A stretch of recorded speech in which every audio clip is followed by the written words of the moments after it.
wrote this? He did. Remember me. How about that Joan Baez, folks? Well, she's pretty. Sings pretty. Maybe a little too pretty. Your songs are like an oil painting at the dentist's office. You're kind of an asshole, Bob. But we're getting a more conventional Dylan film, it appears. About a month from now, A Complete Unknown is coming out. It's directed by James Mangold, who made Walk the Line. That's probably the movie he's made that's most similar to this. About Johnny Cash, almost 20 years ago that was. And this movie's about Dylan's years in the mid 60s in Manhattan. That's a period I know a lot about. I've read Chronicles many, many times. Dylan's autobiography. I've read um, a lot of the accounts of what he was like. I've watched Don't Look Back, which takes place in London, but it's from 65. Um, I've listened to those albums, obviously, from The Freewheelin' Bob Dylan to Highway 61 Revisited to Bringing It All Back Home to Blonde on Blonde. I've listened to those four albums from the mid 60s over and over and over again. They're four of the best albums ever made and written and recorded in any popular music. And I just have a really difficult time believing that Mangold is going to nail Dylan. This is a quote from Mangold. I want to be fair to him and give him a chance. And it sounds like he has thought quite a bit about this, and he has a kind of structure to this movie about what he's saying about the complete unknown that Dylan's going into. Obviously, that's a lyric from Like a Rolling Stone, Dylan's probably most famous song. The verse is, how does it feel? How does it feel to be on your own with no direction home, like a complete unknown, like a rolling stone?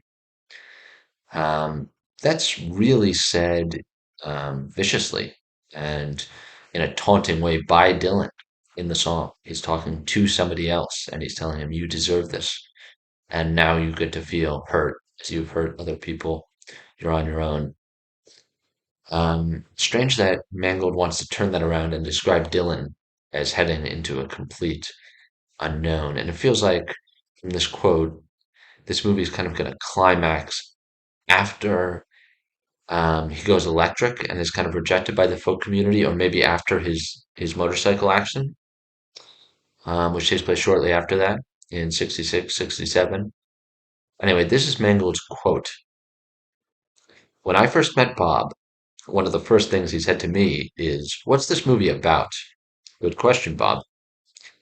And I said, it's about a guy who's choking to death in Minnesota, who runs away to the big city, leaving behind all his friends and all he knew, reinvents himself, makes new friends, makes a new community, takes it over, and then starts to choke to death and leaves. And Bob smiled at that, because I feel like that is the story. And that intrigued me because I knew I could make a movie about that. All right, so Mangold thinks that what's interesting about this period in Dylan's life is that he came to Manhattan in the early 60s in the first place to get out of small town Minnesota, where everybody knew him, everybody knew his family, everybody expected him to just be a nice Jewish boy, go to temple, go on to the local state college or whatever after high school, and play baseball and drink milk and be like a sister and just go into a pretty boring job. And he decided not to do that. And he drove way across the country to Manhattan. And Mangold's contention is that by 65, Dylan had been elected, though he never put himself up as a candidate. He'd been basically elected the hero and, you know, king, monarch of this folk music movement. And that Dylan was feeling really constrained by that. And he needed to make his way into a complete unknown and try a new sound, a thin, wild, mercury sound, electric guitars, announced by those songs on Highway 61 Revisited and Blonde on Blonde. I think this is an interesting narrative about Dylan, and I have to wonder what this movie's going to cover. From the trailers, it looks like the movie's going to feature plenty of Pete Seeger. Edward Norton is playing Pete Seeger, and it looks like he's going to be the man who welcomes Dylan when he first shows up in New York City and kind of promotes him as somebody who's in the lineage of the folk musicians of the past, the Woody Guthries. And so it looks like a good portion of the music is going to be early 60s, with Dylan establishing himself on the folk music scene. Looks like there's going to be a lot of attention paid to his two main famous romantic um, relationships from this period. One with Joan Baez, another singer, and one with Suze Rotolo. They're both in the movie, or analogous characters are in this movie. Elle Fanning is playing the Susie Rotolo character. She doesn't really look like Susie Rotolo. She's much thinner and just has a different kind of vibe. I don't think of Elle Fanning as a kind of bohemian. I think of her as very like 21st century blonde cheerleader woman from what I remember from all those movies she was in, Super 8 and that Nicholas Winding Refn movie, Neon Demon, and so on. But I haven't seen too many of her recent movies. I think she's been taking some time off working, so maybe she's perfect casting. I don't know. Not who I would have chosen to play Susie Rotolo. Not that I have a name exactly, but I would think an open casting call at NYU's acting program or whatever might have landed you a better option. But she is a name, I guess. Um, I am very nervous about this movie. And if it's bad, we always have Dylan's book, Chronicles, and we have his life, and we can shrug it off. I'm not somebody who gets angry and says that a movie has ruined an original movie or it's ruined um, the magic we feel when looking back at history because it tells it so poorly or something. I'm not somebody like that. A movie doesn't, colonize my mind like that and prevent me from enjoying something I otherwise enjoy. But I am worried it's not going to be the most um, poetic and intriguing telling Dylan's story because I think in the end, with somebody like Dylan, there's not much of a story to tell because he's just not like other people. He's an incredibly mentally strong and artistically whole person. He just emerged incredibly strong as an artist and in terms of dealing with the media and so on. He just shut them down repeatedly. And you can see that if you watch Don't Look Back, the documentary. And so I think trying to interrogate him as a kind of emotionally sensitive guy who's at a crossroads and wants to know what to do next and is heading out into a complete unknown artistically and romantically and getting injured and so on. I think the idea of kind of fitting him into this like biopic structure of like fame and fortune, I kind of, are they go into my head? No, I really need to break free of these people who worship me and just become my own person again, direct my own life. That sort of applies to Dylan in the 60s. I don't know that it completely does, though. And so I'm worried this is going to be a pretty generic movie. The other thing I have to say I'm worried about is Chalamet. I like Chalamet a lot as an actor. I assume most people have probably seen Call Me by Your Name, as well as the movies he made with Greta Gerwig, Little Women, Lady Bird, and some of the other more recent stuff. Wonka, not my favorite, but he's a very talented young actor. He's way too sensitive and nervy and neurotic to be Dylan. Honestly, Chalamet is he's like an NYU kid. He's like a Greenwich Village kid, which is where Dylan ended up.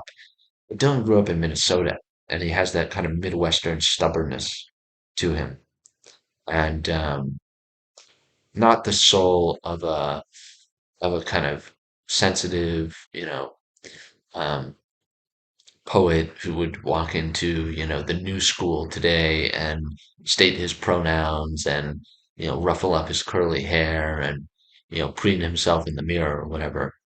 He really is a poet who comes almost from the old world, Dylan Thomas kind of poet, like a strapping Welshman who just walks into each bar and can recite poetry. And obviously Dylan named himself after Dylan Thomas.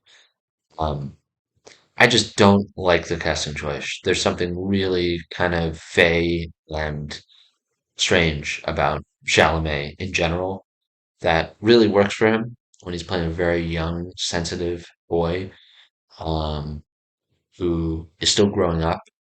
But there's something free-formed and preternaturally confident about Dylan that I have real doubts Chalamet is going to accomplish. I'll just leave this on a plea that the narrative of Dylan's, in my opinion, best song, Visions of Johanna, gets worked in this movie. This is a song about a party, late night in Manhattan, kind of bohemian hangout. Everybody, is sitting on these Persian rugs or whatever. It seems to be at some woman's house that Dylan knows, that their apartment, and probably smoking weed or drinking wine. And late into the night, the heat pipes just coughed, one of the famous lines. Dylan paints this picture. And then Dylan talks about these visions of Johanna that have colonized his mind and how obsessed he is with this girl who's not there. It seems you could almost read it as like a critique of the bohemian culture that he was in, that he's just going from place to place, playing songs for strangers, maybe getting to know them for a minute, but um, not totally with them. And he needs that one solid relationship. Maybe it's about another person in this bohemian scene who just happened to not like him that much, or he made the wrong choice and didn't pursue her or didn't prove that he was serious about her. Who knows what exactly the backstory is? And that's kind of what makes the song intriguing. And I think over explaining that song would be a mistake, but making a movie in the spirit of that song, with some of the poetry in that song, the ghost of electricity howls in the bones of her face, the playfulness of the language, and the appreciation for these odd little moments that Dylan's writing can always capture. It's just unparalleled. And if this movie makes him into a kind of like victim of his own success that we've seen many times in biopics about musicians or famous people, actors or models or whatever, um, I'm going to be disappointed. So I hope some of the spirit of that song, the bittersweetness of being among friends who are welcoming you, but being totally obsessed with somebody you can't have at the moment, and the vulnerability, but also the clarity and the strength with which Dylan sings that song. He always sings songs strongly, as though he knows what's happening in his own mind, and he might be hurting and wishing he was somewhere else with someone else, but he always knows how to describe it, and he always speaks it as if it's an internal human truth. And it's one of the brilliant things about Bob Dylan that shouldn't be lost in this movie. So here's hoping it's good.